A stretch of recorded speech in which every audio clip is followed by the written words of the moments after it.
Dear Poetry. That's the name of this. To all the poems I've penned before, I'm sorry. I apologize for dredging up my feelings at your expense. It was wrong of me to write you down and out on paper. Displaying heavy words to build up sentences, longing for a paragraph that will never be formed. For that, I am sorry. How dare I write you in black ink opposed to blue, another insensitive, selfish act. Please forgive me. To all the poems I've penned before, at the time I didn't know better. At the time I was only thinking of myself. At the time, sensitivity towards how you may feel was the last thing on my mind. I'm sorry. So very sorry. Who am I to believe my feelings are better on paper than all bottled up inside?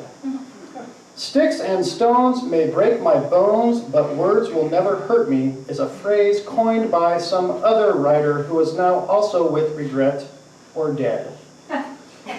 Dear poems, I'm sorry to have taken you for granted.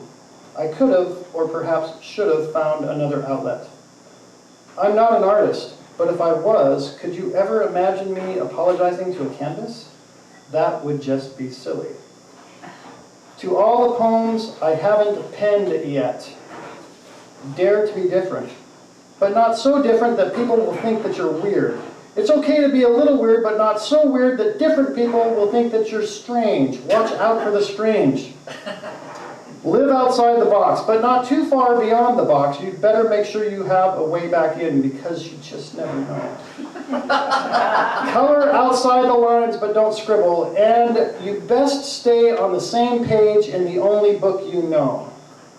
You can have your cake and eat it too, just as long as you leave room for pie.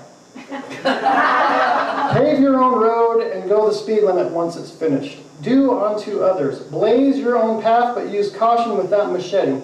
Question authority, but never the uniform. Unless it's a cop, then question everything. What's the problem, officer? Why did you pull me over? Who do you think you are? Why haven't you made detective? And many other questions. If you're a man, leave the toilet seat down for the woman. If you're a woman, leave the toilet seat up for the man. If you are the toilet, it's unfortunate that you have to deal with all this abuse. Don't be flushed. I'm sorry if I embarrassed you. Stop taking so much shit. If you are a straight man, show your soft side, but not too soft or people will think you're gay. If you're a gay man, pretend that you're straight so nobody thinks you're gay. Wait, that was the 80s. Gay men, do your thing, but don't overdo your thing, or other gay men will think you're too gay. If you happen to be a lesbian, buy a Subaru. If you happen to be a lesbian that drives a Subaru, oh wait, that was wrong here.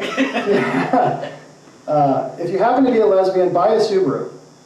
If you're a lesbian that drives or lives outside the box, remove the nameplate and badges that indicate you drive a Subaru. In other words, own what you drive, but don't drive away what you think you own. If you're confused as to who you are, find yourself. If you've already found yourself, you should become confused as to who you are. Who do you think you are?